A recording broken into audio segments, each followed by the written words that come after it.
Então, contas, tá? Contas é uma palavra operatória que abre uma série de possibilidades.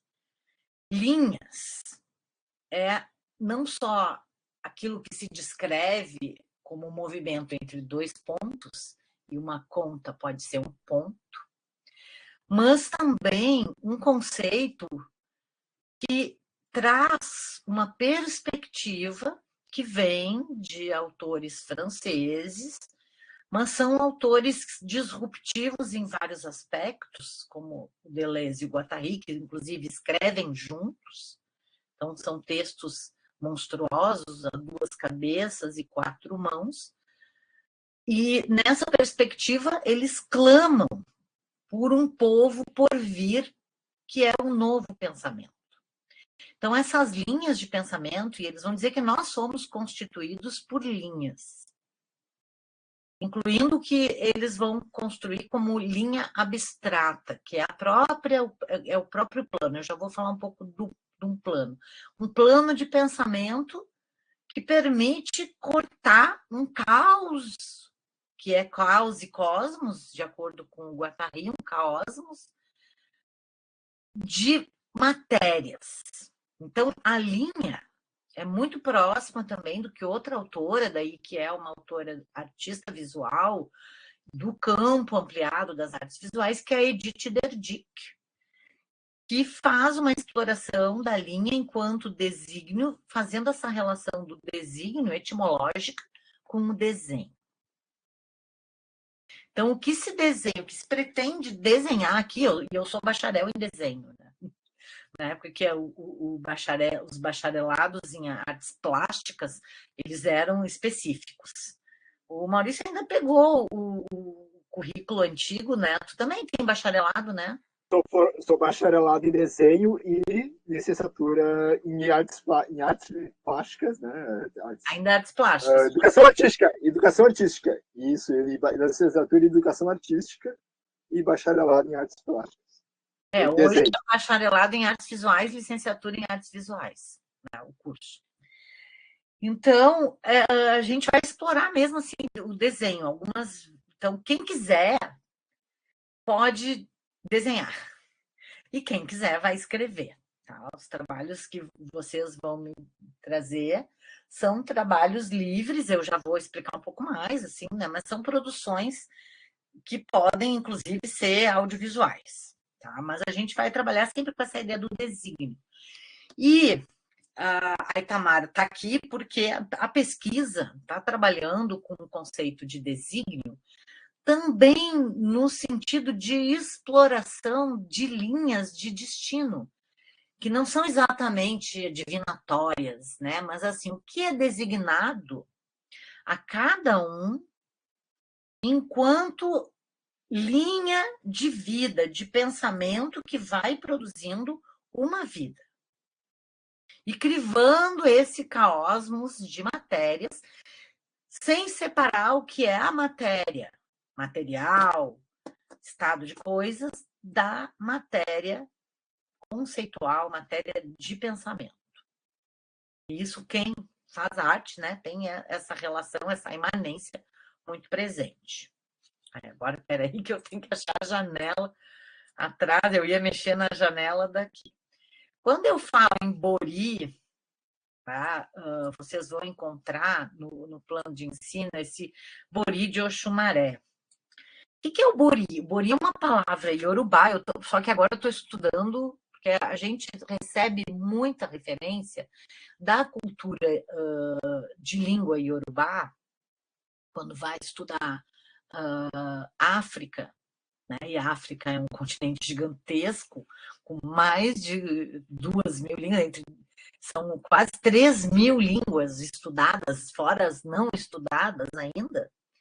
Mas existe o que seria o Iorubá, que é na região, né, que hoje a gente entenderia como Argélia, Nigéria, né,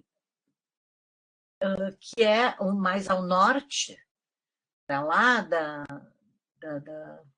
daquela costa das calmarias, né, da África, que faltou um mapa da África para vocês. mas é noroeste da África. Ali pode se encontrar um ramo linguístico que é o Iorubá. E Bori é uma palavra que veio para o Brasil. Né? E qual é a razão da gente ter que estudar Congo Banto? Porque acabou-se estudando mais Iorubá, mais a cultura Iorubá e seus vários povos, em função de que ali existiam os franceses. Né? E os estudos mais ao sul da África, que também são vários povos, mas que teriam uma raiz linguística mais próxima, que é o Congo, ou a cultura Congo, ou a cultura Banto, não teve franceses, então não foi academicizado e não existiu o pioneirismo antropológico para a gente chegar. Então, aconteceu que o candomblé brasileiro ele é misturado com o Daomé e a Nigéria, né? Mas algumas palavras são banto, mas a gente conhece as em Iorubá. E Bori, o que quer dizer Bori? Não tem tradução. Assim como é muito difícil traduzir a palavra arte. Qualquer outra língua que não tenha relação greco-romana. Bori pode ser traduzido como arte, mas também pode ser traduzido como ciência. Mas qual é a tradução literal de Bori? Cabeça. Ou seja, o que está na nossa cabeça. Pode ser arte, pode ser ciência, pode ser filosofia. Os três caloides. Né? Mas é também a força que o vivente, eu não vou chamar filho de santo, recebe na cabeça. E eu recebi o Oxumaré, que é o arco-íris, que ganhou até um samba-enredo no Rio de Janeiro, né? Agora me esqueci o nome da escola de samba, eu sei que é o arco-íris, que é. E então aqui eu trago o Ilequê, né? Por quê? Para eu resgatar essas aulas, e eu estou aprendendo com os africanistas que estudaram, né, a África desde a graduação, que não foi o meu caso, porque o Instituto de Artes da URGS é extremamente colonial, né? Era quase a escola de belas artes, né? Totalmente acadêmico, que não tem coisas que a gente, dentro das ferramentas conceituais, linguísticas, eurocêntricas, expliquem os mistérios das experiências e do próprio pensamento desses muitos povos africanos, especialmente os de origem dalmeana e urubana e banto-congo, que constituem os povos negros no Brasil, né? A cultura afro, que a gente chama cultura afro-brasileira. Então, eu procuro aqui, e o seminário ele pode ser um pouco diferente, exatamente por quê? Porque eu estou trabalhando com Bori, e não apenas com filosofia, arte e ciência. Muito meio a ciência, né? A ciência não é a minha praia, tá? Então, não me considero. Ah, tá. Agora que eu abri aqui o bate-papo, tá? Porque se eu abro os slides, sabe, em tela de computador, tá? Não tem aqui atrás, tá? Tá bom. Se tu quer ser meu orientando, Edmar, corre, porque eu tô me descredenciando. Por quê? Porque eu vou fazer só ritual, eu quero outra coisa, não mais Capsbergs, né, como dizia. Bom, tá? Então, se alguém, eu vou ficar assim, eu vou ficar piscando aqui para não perder o bate-papo, mas podem abrir o microfone se tiverem uma pergunta, tá? Porque senão eu vou me perder aqui nos slides. Mas eu tenho uma tradição, uma linha de pesquisa, como a Débora falou, ela se chamou Filosofias da Diferença e Educação, quando a professora Sandra Mara Corazza ainda era viva, e nós mudamos o nome, eu, meu colega Máximo, meu colega Cristiano, vulgo Chico, porque efetivamente o que a gente faz é escrileitura, é artistagem, que é uma palavra criada pela Sandra Corazza, e agora eu tenho visto assim, ó, a artistagem entrou no vernáculo, estão usando em texto, ninguém referenda a Sandra Corazza. E é uma palavra criada. Ela, em 1992, ela escreveu um texto conclamando que a pesquisa em educação, que era preciso artistar a pesquisa em educação, porque a pesquisa em educação sempre dizia as mesmas coisas. E aí, depois, ela publica, em 2003, um livro chamado Artistagens. E agora a palavra artistagem está por aí. Esses dias eu vi um texto na Arte Contexto sobre uma exposição e a pessoa usou a artistagem, sem citar Sandra Corazza. Tá? Bom, as palavras não têm exatamente dono, né?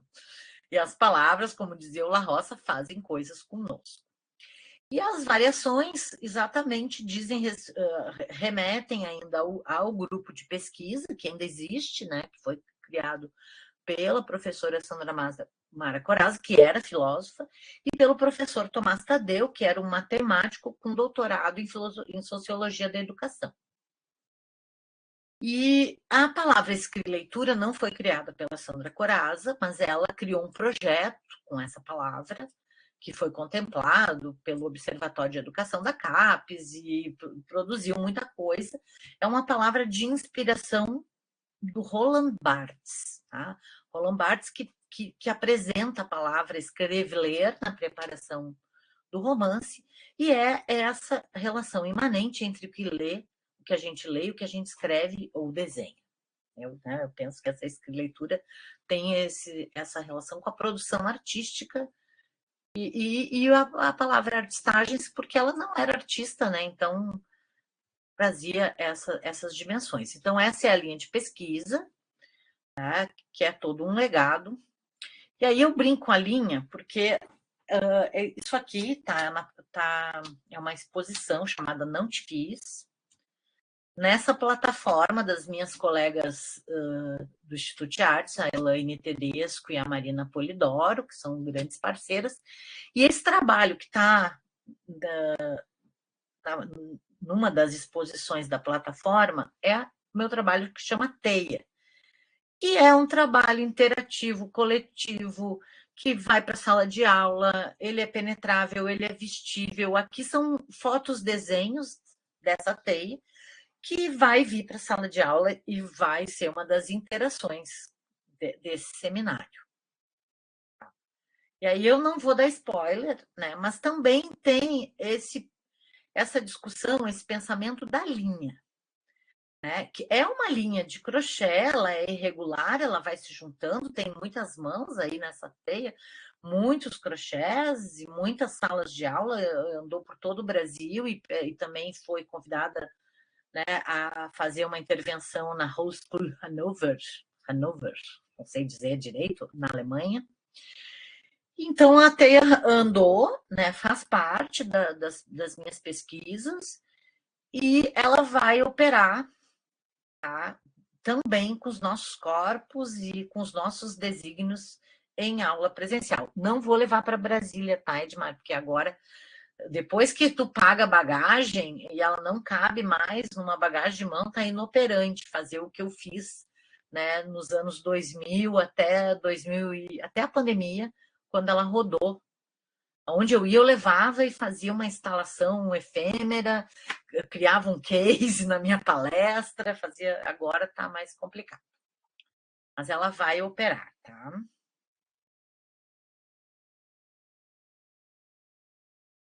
Então, peraí que pulou aqui, tá muito chato isso aqui. Se tivesse mais tempo, eu pedi para minha sogra fazer os bordados dela, aí fazia uma réplica. Ó.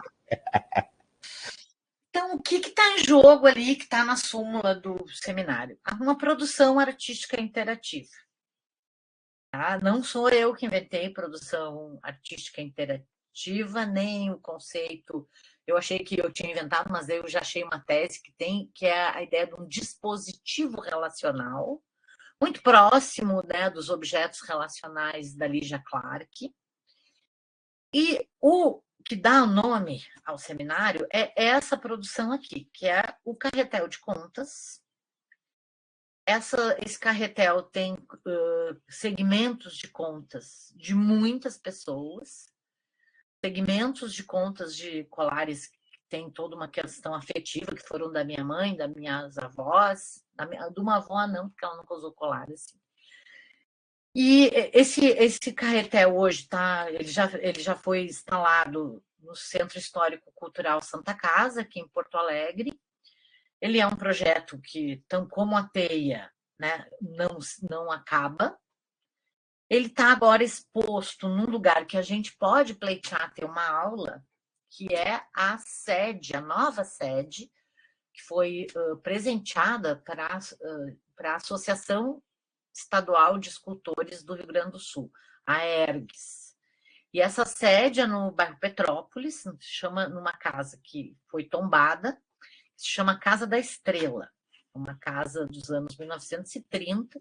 O lugar lá está bem interessante. E eles me convidaram, né? Eu disse, mas eu não sou escultora. Não, mas tu tem trabalho com espaço, já conhecia um pouco a Teia, e eles queriam exatamente alguém que fizesse uma ruptura, porque essa associação é uma associação de escultura mesmo, o pessoal que trabalha com pedra, né? Pessoal bem moderno ainda, e eles queriam umas discussões mais contemporâneas. O Carretel está lá, eu pensei também de trazer ele para a sala de aula, mas eu tenho que ver com os coordenadores da associação quando é que ele vai estar disponível de novo, porque eles estão abrindo a Casa da Estrela, né? E eles estão querendo ter obras lá, e o Carretel tem uma função de criar perguntas, né? Porque quando o fio é estendido, ele tem 300 metros. Depende, porque ele andou caindo umas contas, ele rompe, aí eu tenho que emendar, mas agora eu já tenho outras contas que me deram para colocar. Então ele diminui, chegou num certo limite, tá? E o limite é sempre o meu corpo, o que eu consigo carregar, ele está com quase 20 quilos, eu não posso carregar mais que 20, 18 quilos já está me machucando as costas, né? Quem não me conhece, eu sou uma mulher relativamente baixa, 1,63 m, sou forçuda, mas, né, não tenho como carregar mais que 20 quilos. Então, ele está operando aqui, e ele opera a partir de textos, a partir, né, de muitas outras coisas, e a própria palavra conta tem uma força muito grande, porque ela é um ponto de troca, ela é um objeto, um artefato muito antigo, né? Antropologicamente, a gente pode dizer, sim, que a conta antecede a roda. Então, sem a produção de pequenas contas de cerâmica, faiança, pedras e conchas, não se teria a tecnologia da roda que permitiu, né, o arado e todo o sedentarismo envolvendo grandes campos de cultivo que vai produzir a arquitetura e a sedentarização dos povos. Então, tem esse aspecto histórico, mas também é aquilo que tem a ver com contar, né? E é muito interessante que nas oficinas de conta que aconteceram em 2017, 2018, 2019, as pessoas contavam muitas coisas. Então, uma das propostas, já vão pensando, é vocês escreverem ou contarem, ou gravarem oralmente um conto, que pode ser um conto tradicional, se tiver uma referência, trazer o povo que tem aqui, da onde que vem aquele conto, se é um conto de família, se é um conto fictício de si mesmo, mas escrever, ou contar, ou gravar, né? Aqui nesse seminário, um conto. E tem a ver também com as contagens. Ontem, né, sofremos efeitos de contagens neste momento político, né, tão difícil para o Brasil, né? Quantos votos, quantas pessoas. Aqui na URGS também, né, já vivemos aqui as contagens, né? contar, e a gente conta as horas, né? Isso é uma coisa que tem 300 anos, que o homem conta horas. Nunca se contou horas, se contou dias. Desde quando se conta os dias, se conta os meses, né? Então, também tem esse aspecto que é numeralizado, né? O professor Samuel, que também já se descredenciou, foi colega aqui da linha de pesquisa, professor de educação matemática, trabalhava com o conceito de não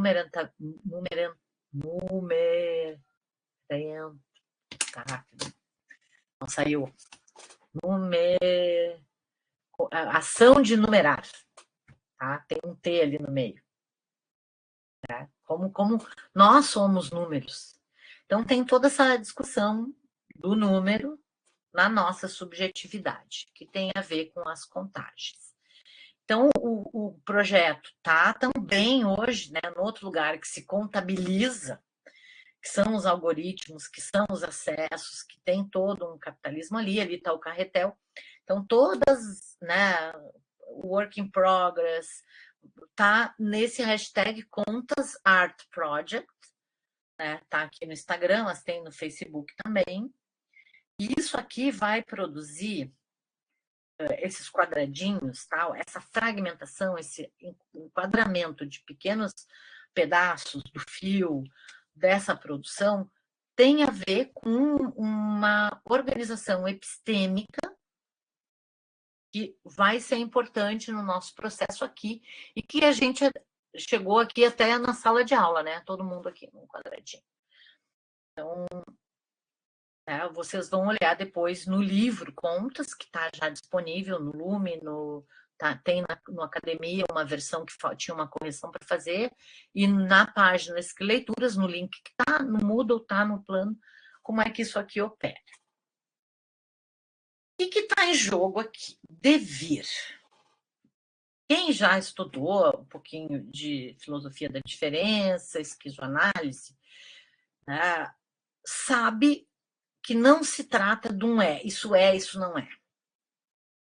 Sim de um devir. Devenir, em francês, um tornar-se.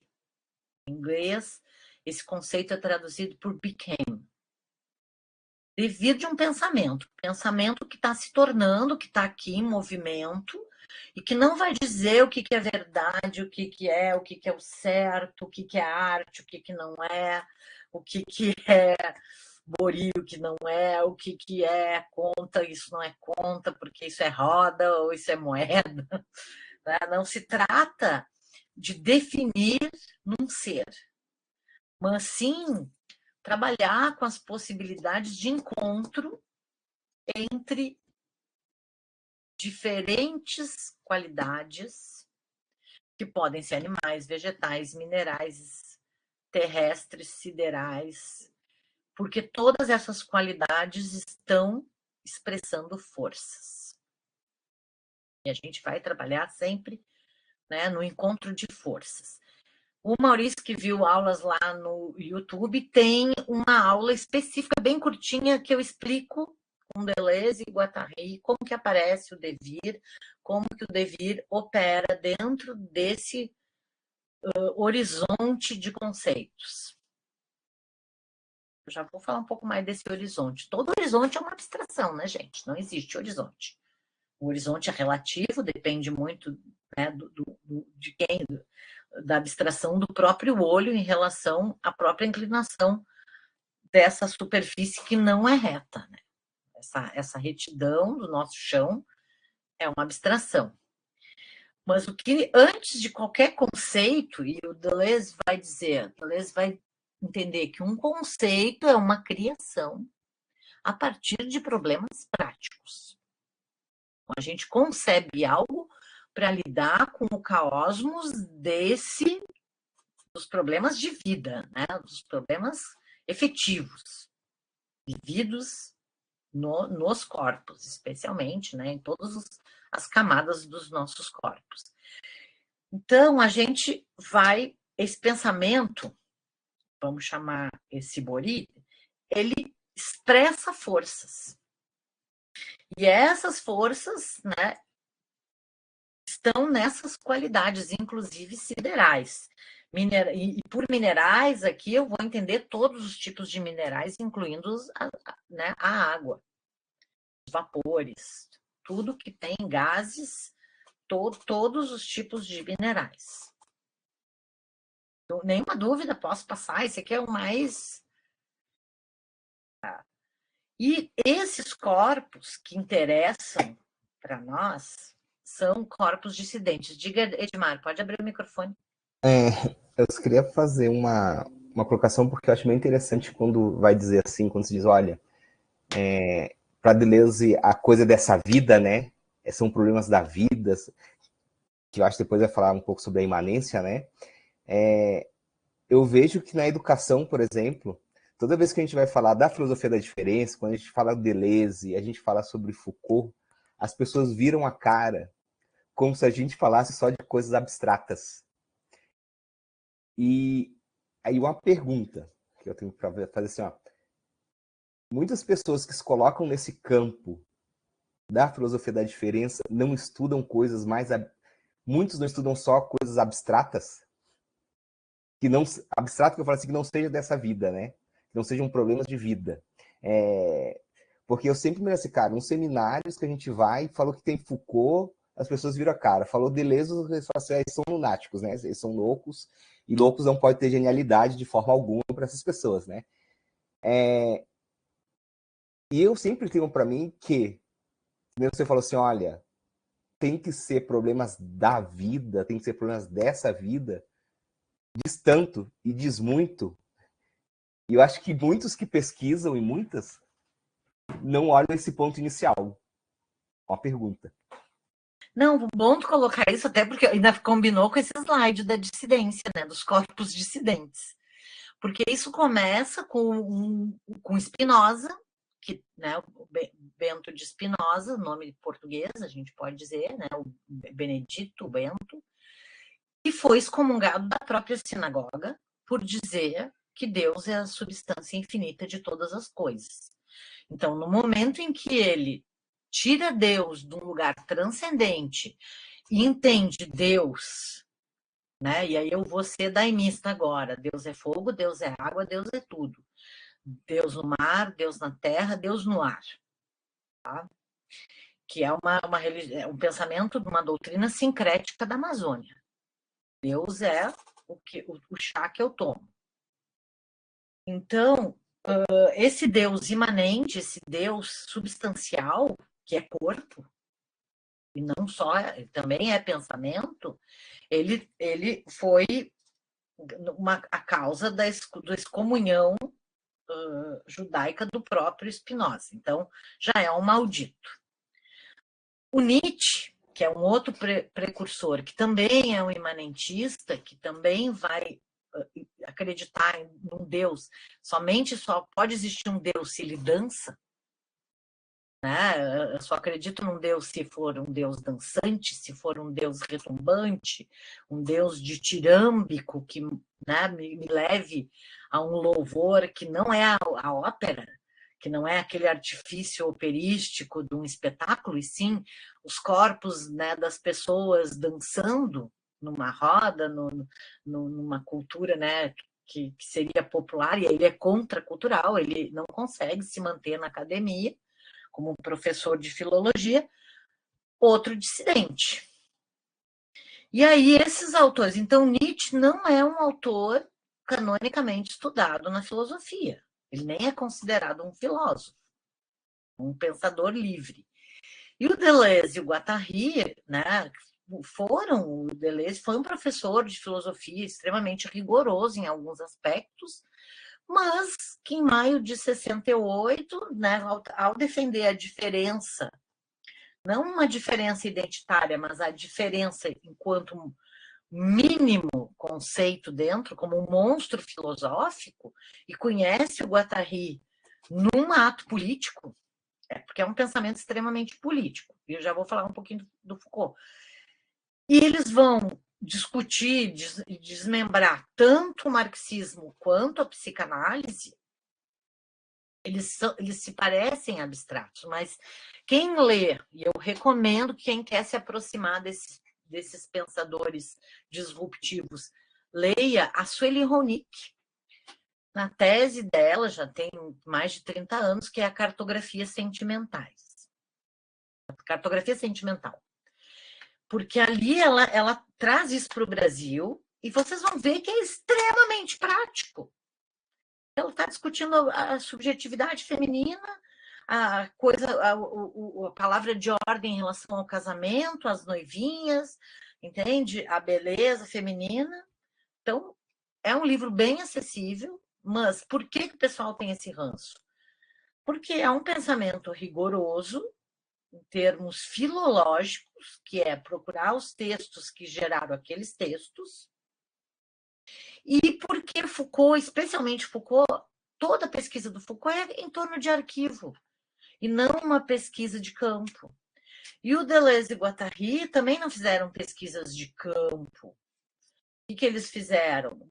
Uma bricolagem louca, né, de muitos autores e de muitos campos de conhecimento.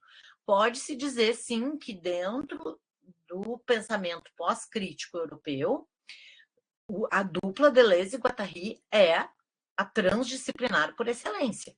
E aí, como saem de qualquer caixa, são os doidos. Eu mesmo ouvi, tu vai estudar isso? Vai estudar os doidos. Fiquei doido, mas tá, tô doida aqui. Se vocês acharem muito, muito difícil, tá? Digo, professor, eu também fiz magistério, então eu não sou... Eu sou uma doida que tenta fazer mais didática. E por que interessa a dissidência dos corpos? Porque são exatamente estes corpos negros, indígenas, mestiços, né? Corpos animalizados, corpos vegetalizados, corpos mineralizados, que saem do padrão estereotipado daquilo que se espera como o cidadão, ou como o estudante, ou como a professora ou professor, dentro dessas instituições muito estudadas por Foucault, que são as instituições muradas, e que a academia, embora não seja a origem grega da academia, que ela acontecia fora dos muros da cidade, né? Mas ela se torna academia, as academias barrocas, né, esses templos por excelência de um conhecimento extremamente livresco, embranquecido e colonizador. E aí, por isso, a contracolonização. Eu já vou entrar um pouquinho nela, tá? Espera aí que eu tenho que entrar na... Mas me interessa, né, isso que eu entendo que é uma qualidade, é um adjetivo. Isso aqui tudo fez parte de um seminário como esse, no programa de pós-graduação em educação, que eu chamei Seminário Avançado Frágil. Tá? Já faz mais de 10 anos. E aí as pessoas, uma das tarefas era trazer as caixas, os ditos frágeis. Porque esse frágil aparece na obra da Sandra Corazza, e ele, depois eu descobri que o Antônio Dias, que é um artista brasileiro, que foi muito interessante nos anos 1960, ele também fez uma obra que é frágil. Ele chamou Frágil. Né? Então, essa ideia de que tem uma proteção, né? Frágil, tome cuidado, cuidado, frágil. Mas, e esses autores têm isso, como são loucos, são frágeis, tem que ser cuidados. Mas, ao mesmo tempo, existe uma força nesse frágil. E é na força desse frágil que eu vou tornar esse frágil um conceito, e aí eu brinco ali com abre e exponha, né? Porque a gente está aqui fazendo o quê? Abrindo... peraí, que é o Rafael. Abrindo e expondo conceitos que, como todo conceito, mesmo quando vem um autor e diga a verdade é essa, são frágeis. E são conceitos que surgem para dar conta de problemas pelos quais a gente ainda não tem o que pensar, porque o que já está pensado é senso comum. Já foi pensado, já está ali. E vocês vão pensar alguma coisa, porque no meio de toda essa matéria, de todos os problemas que os próprios corpos trazem, um conceito, algo tem que ser concebido para a gente poder atravessar, por mais frágil que seja. Então, aqui eu brinco, que eu chamo uma poética do frágil, mas, por outro lado, também, né? Se eu mexer aqui, mexe aí, tá? Eu quero enxergar o bate-papo, enxergar vocês, enxergar a apresentação. Mas tá, vamos lá. Como é que eu aprovei ele? Deixa eu ver se ele entrou. Tá entrando, né? Bom, vamos vendo. E aí eu chego na palavra que está na súmula, né? Que já é uma teoria que, de certa maneira, está dominada, que é o queer. O próprio Deleuze, para alguns, é um autor queer, né? Até pelas unhas, né? O queer, as teorias queer vêm exatamente do campo da educação, hoje elas estão muito presentes na arte, mas que era uma maneira pejorativa para falar dos esquisitos, dos sem identidade. Daí a Judith Butler, que não é uma autora desse seminário, né, traz essa alcunha, assim como eu trago o frágil, para falar daqueles que não se enquadram numa identidade. Tanto que hoje, né, nas políticas LGBTQI+, estão discutindo o quê? Dizendo que não é uma identidade. Aí eu digo, o que me sobra? Se tirar o quê? Né? Exatamente porque ele é um plano de pensamento, ele descreve os paradoxos da própria ideia de identidade. Pergunta? Pode perguntar.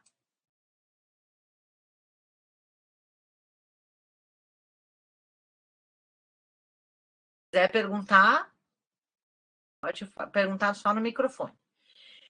E aí eu trago o esquizo, que vem, né, da própria esquizoanálise, que é esse esquizo, hoje é um conceito, em termos de psiquiatria, bem questionado, né? Quase dizem que o esquizofrênico era alguém do espectro autista, ou é aquele que tem a fabulação, né? Mas, originalmente, o esquizo vem exatamente da cisão de pensamento. Então, queer e esquizo são muito próximos, porque é exatamente aquilo que te coloca num paradoxo onde uma identidade não se sustenta.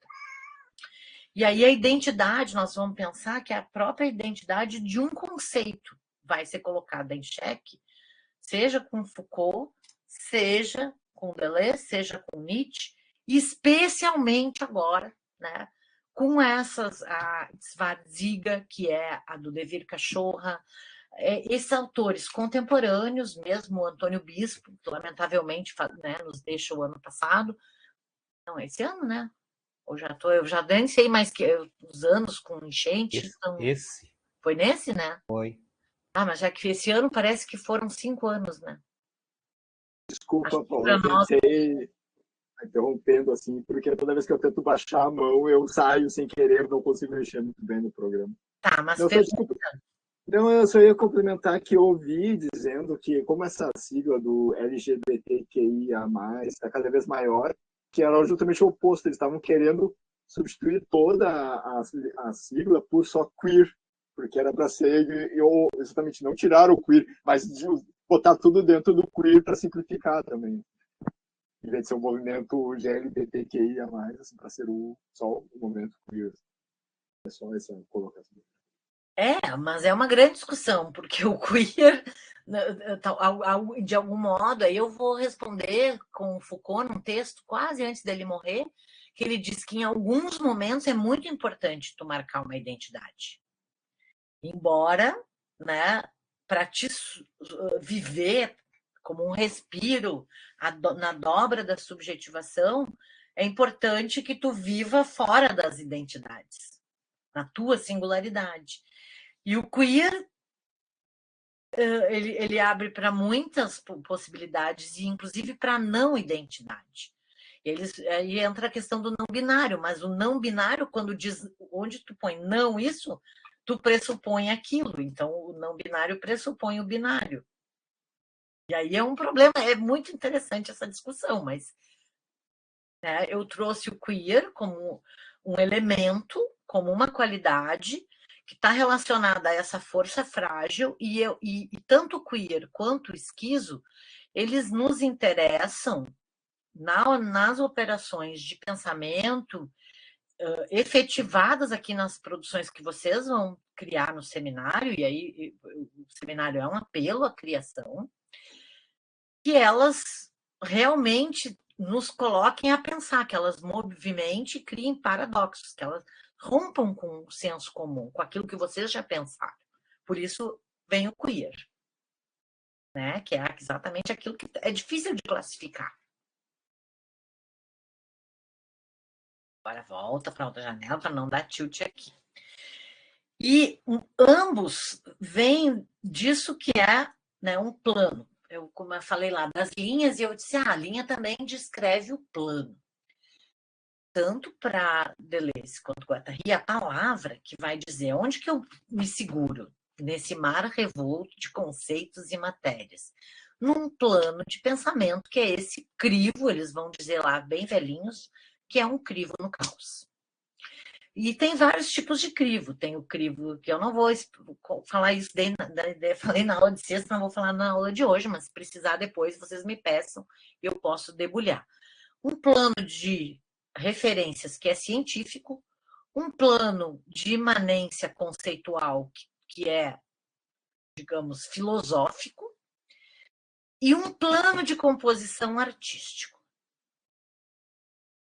que é o que nos interessa, né? Que é esse onde se conta, onde se criam relações, encontros, onde se expressam forças, onde nós vamos, né, assentar. E aí, agora que eu estou fazendo formação de yoga, a palavra assento é bem importante na yoga também, assim como para o bori, assentar o bori, né, o assentamento. E o asana quer dizer assentamento, né, assento, para poder realmente expressar e se comunicar com alguma força.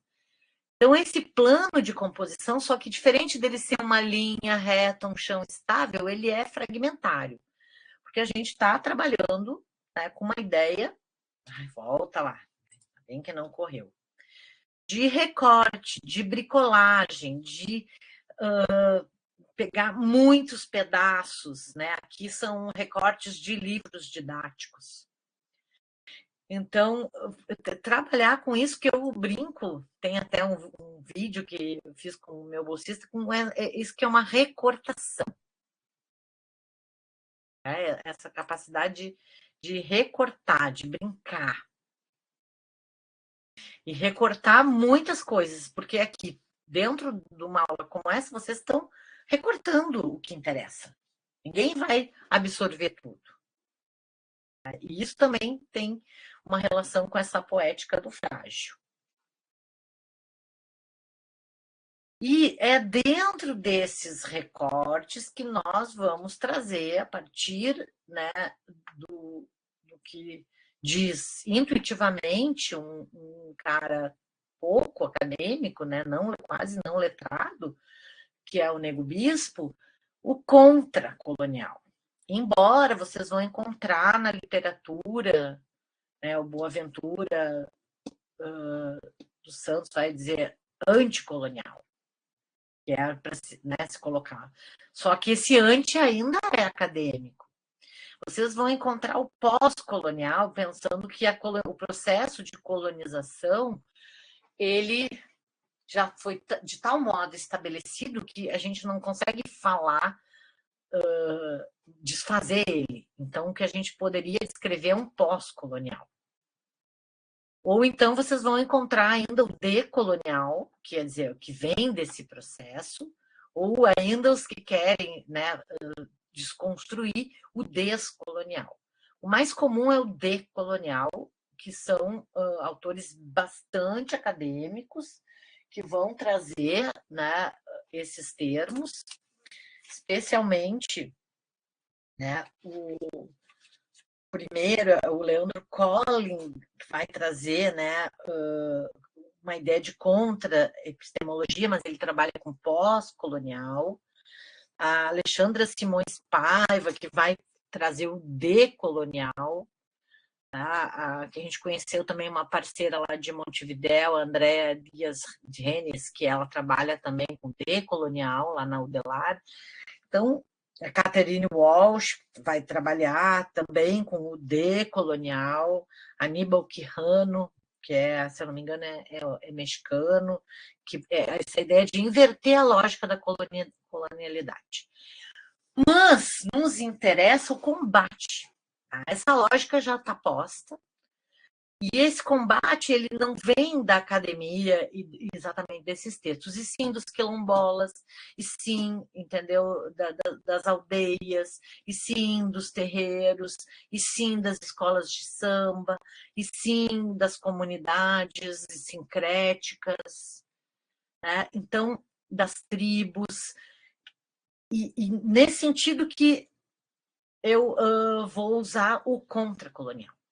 E o contracolonial como um desígnio, mesmo que a gente não consiga mais reverter todos os danos de um processo de colonização que é mundial, que tem a ver com a própria ideia de globalização, né? Ir contra aquilo que foi legado pelo processo de colonização é o que permite uma arte, né, como o europeu entende arte, que escapa do próprio conceito dominante de arte. Pegaram? Claro que muitas vezes as pessoas ainda... Mas qual é o conceito dominante de arte? A arte enciclopedicizada, museografada, né? Essa arte legitimada por um certo sistema que é capitalístico, onde o artista é reificado no valor da própria obra, né? E aí eu trago aqui uma problematização que é da pesquisa, tá?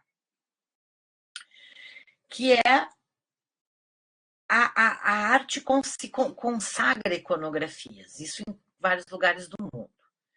E nós temos uma figura muito popular, muito evidente, que é a Nossa Senhora da Conceição, que foi coroada rainha de Portugal no século XVII.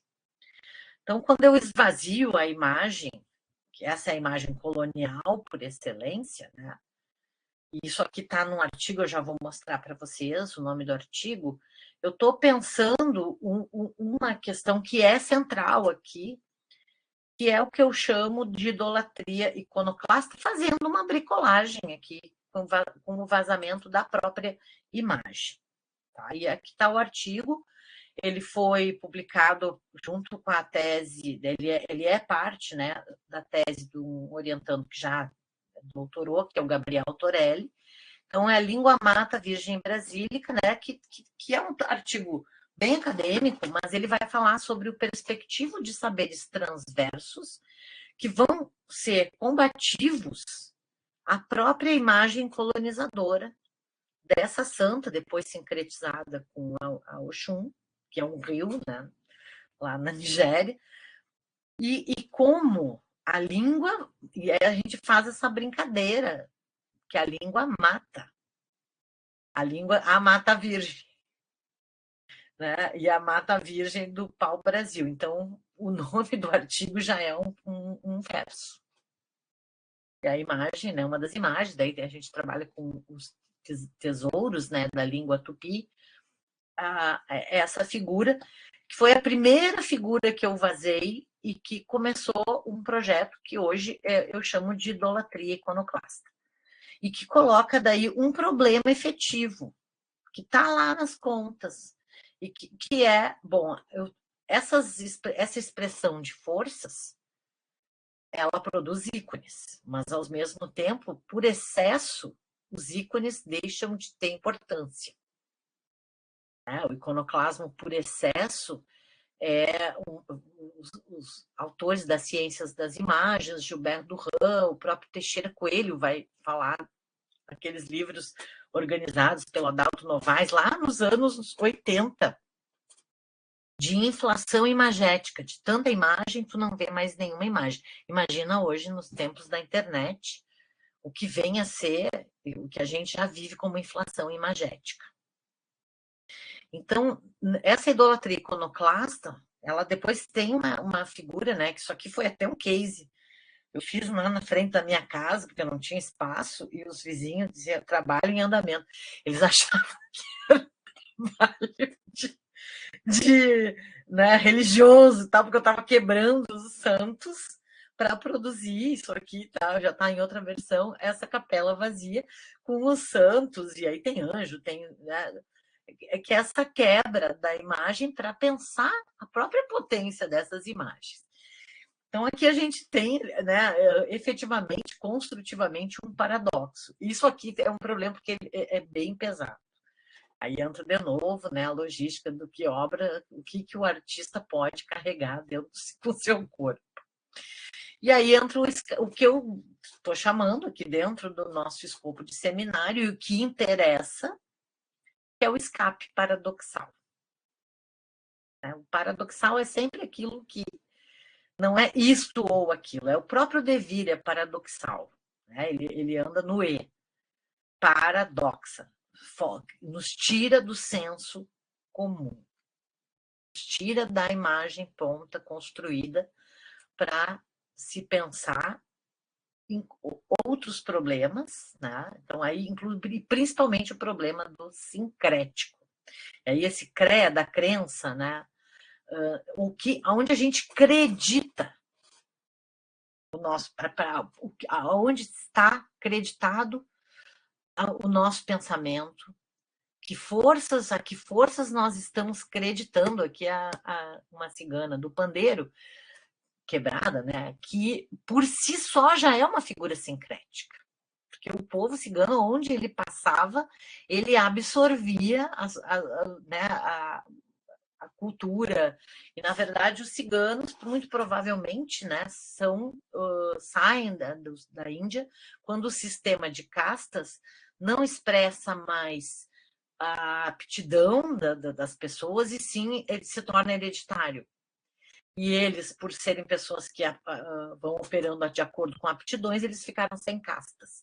E aí migraram, né, foram confundidos com egípcios, com judeus. Por onde eles passam, eles se confundem, porque eles absorvem o território, absorvem a cultura, absorvem as religiões. Então, só que aí tem um problema, que é o problema do sincretismo, que é o apagamento de tradições.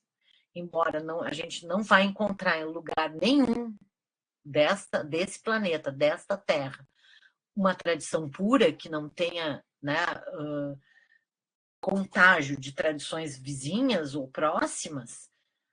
No caso do nomadismo radical desse povo, o sincretismo é um sincretismo de absorção, mas nós temos o problema, aqui eu volto para Nossa Senhora da Conceição, do sincretismo de apagamento, né? do embranquecimento da deidade africana com a Nossa Senhora da Conceição. E é isso que o projeto traz nesse escape paradoxal.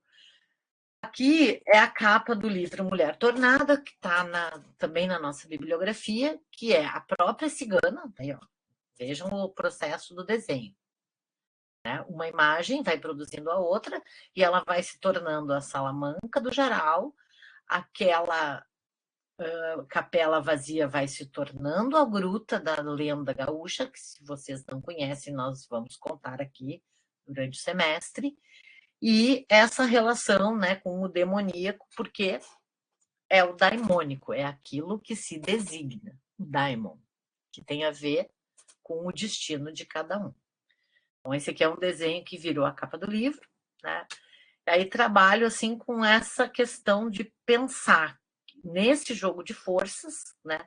Como que se estabelece uma nova epistemologia a partir das imagens, numa perspectiva que produz um paradoxo.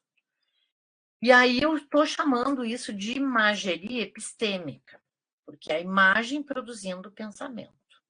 O traço, né, correndo de acordo com o pensamento. E também pensar que imagem é aquilo que não é mágico, porque se ancora numa figura. Imager é um sufixo ou prefixo, né, no caso de imagem, ele é um médio, ele está mais para sufixo, que tem a ver com o magistério, com a magia, que é exatamente a capacidade de decifração de signos, de glifos, de códigos muito específicos. Né? O magister era aquele que lia os números e as letras na Idade Média, lá na bem baixa Idade Média, no início, na alta, quer dizer, no início da Idade Média. Então, assim, imageria epistêmica, porque essas imagens estão incidindo nos pensamentos. E aí eu vou passar bem rápido, a gente vai voltar para essa estratégia, que é a estratégia, né, o procedimento que a Débora já trabalhou na dissertação de mestrado, está trabalhando no doutorado, que é o procedimento de colocar as imagens em relação. E aqui, então, o autor é um judeu alemão que foi foragido na guerra, o Aby Warburg, como Nietzsche, também acabou louco, né? Então tem essa coisa assim, são vários autores que têm uma história, né, não comportada, que tiveram mortes trágicas e foram manicomizados no século XIX ou início do século XX. Então, interessa não é mais a imagem, a obra de arte no museu, mas sim as relações entre as imagens. E aí a gente chega aqui, né, numa prancha desse Atlas Mnemosine, que entra no estudo do tarô, que é o que eu vou expandir na semana que vem, porque o tarô também envolve, né, essas contas. E aí a gente tem um Atlas só do louco, tá? Porque eu fiz um seminário Rastros do Louco, em função de estar por VO coordenando um núcleo de arte e loucura dentro da URGS. Então, aqui vocês podem acessar, esses links estão no plano de aula, né? E podem colocar loucos que não estejam, mas vocês olhem bem, tá? Para não repetir, que um baralho que não esteja aqui, tá? Um desses loucos. Então, aqui eu vou passar bem rápido. Vocês podem explorar esse Padlet. A gente vai ter uma aula, que é a aula que eu estou lá no grupo Congo Banto. Quem quiser ir, pode ir no Congo Banto. Mas quem quiser pode ficar explorando. Vai ter uma segunda-feira para explorar esses materiais. Porque a minha pesquisa, aqui são alguns loucos de alguns dos baralhos ditos afro-brasileiros, ou tarôs de Umbanda, ou tarôs de Orixá. Como é que se sincretiza, né, sendo o tarô um dispositivo que se estabelece no século XV, um modelo, né, que é um jogo, mas que depois vai ganhar outros sentidos na Europa, como é que isso, né, vai se produzir dentro de uma lógica do sincretismo afro-brasileiro, né? Que, por exemplo, Zé Pilintra, que é um dos loucos, é uma figura, uma entidade brasileira por excelência, não é africana, mas é considerado. Como é que ele aparece? Então, por exemplo, o Zé Pilintra é um case dentro da pesquisa, porque ele é malandro, ele tem daí toda uma relação com o kardecismo, seria um espírito, mas também é uma entidade, é um Exu. Tá? E aí, estas imagens, estas figuras, estas forças, elas nos trazem questões noológicas, né? Como se colocam em termos de pensamento, dentro de um conhecimento, nos pensar, né? Dentro de um plano de pensamento, questões performáticas que envolvem modos de expressão, modos de se colocar, né? Ancoragens dentro de um corpo. Espera aí que a Débora caiu e está pedindo para entrar. Tá. E questões que é o que a Sandra Corazza vai chamar metodosófico. Ela traz a metodosofia para dizer que a lógica do método, né, o logos que tem no método é muito patriarcal, então é metodosofia. Sofia, anima mundi, saberes múltiplos, um saber feminino. Então, são muitos métodos, saberes de métodos, ou seja, muitos procedimentos possíveis para se compreender e questionar modos de se pensar noológicos, modos de expressão performáticos e procedimentos metodosóficos. Tá, e aqui o meu primeiro louco tá desenhado com esse viático. Então, estou trazendo aqui a iconografia desse louco, que ao mesmo tempo é o bobo da corte, que tem essa relação com o animal, né, que tem esse instinto e que está indo para o abismo. Eu estou com uma exposição agora num lugar bem alternativo, como todos que eu exponho, que é a Casa das Cidades, que é um lugar de um coletivo de vários escritórios de arquitetura, que não é uma galeria cubo branco, mas a gente pode fazer uma aula, se todo mundo topar, e aí a gente filma para o Edmar, né? Lá na Casa da Cidade, uma noite, pode ser, só que eu desmancho a exposição 3 de novembro, então poderia ser o dia 28 de outubro, se todo mundo topar, depois me dizem. E aí vocês vão ver alguns abismos e nenhum louco. Tá? Aqui os meus arcanos maiores, aqui os desenhos. Então, assim, tem a pesquisa, mas também tem a produção e também tem o desenho, que também é pintura.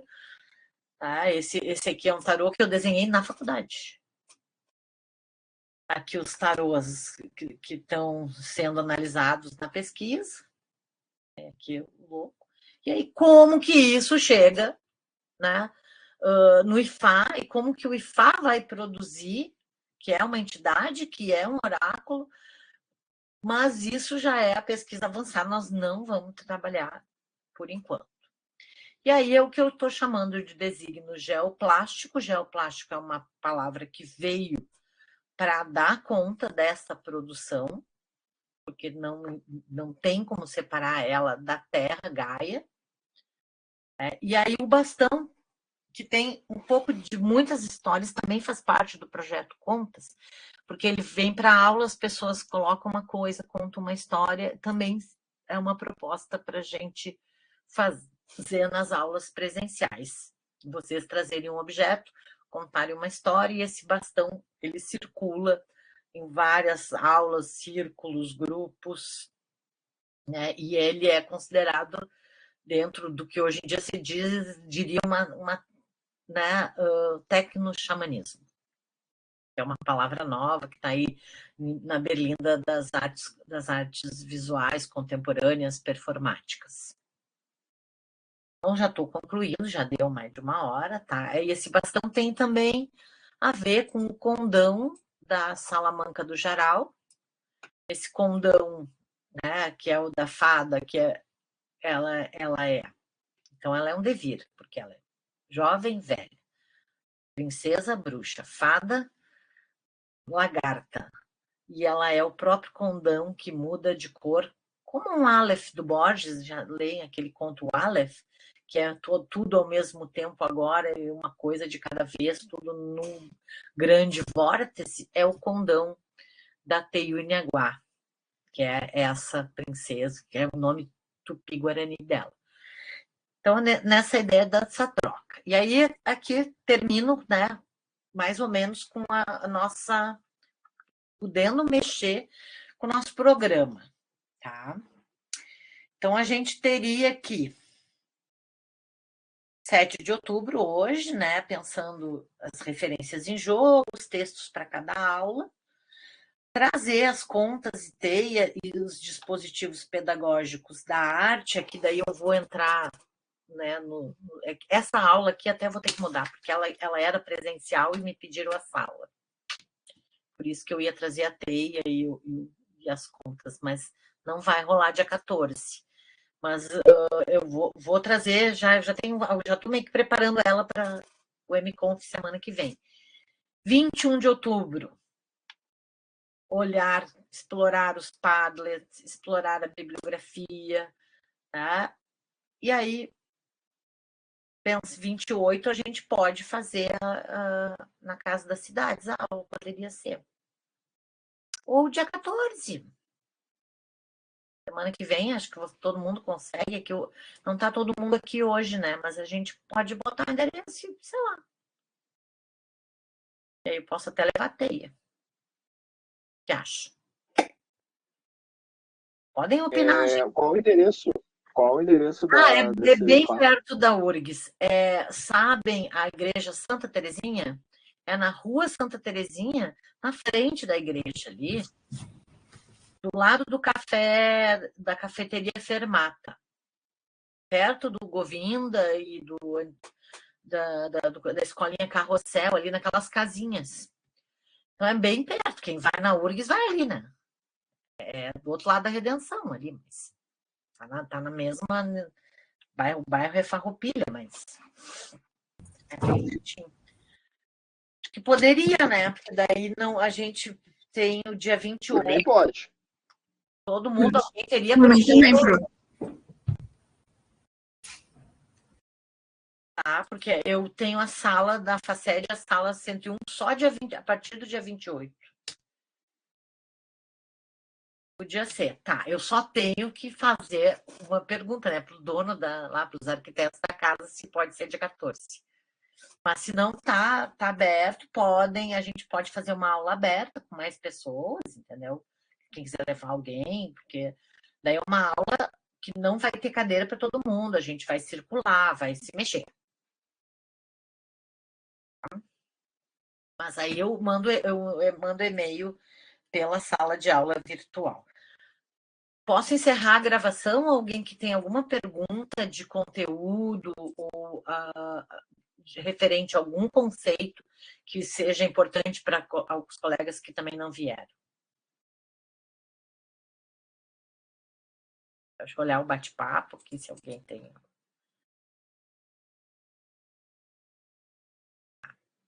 Todo mundo no dia 14, tá. Podia ser, então, segunda-feira que vem, tá. E alguma pergunta importante, gente?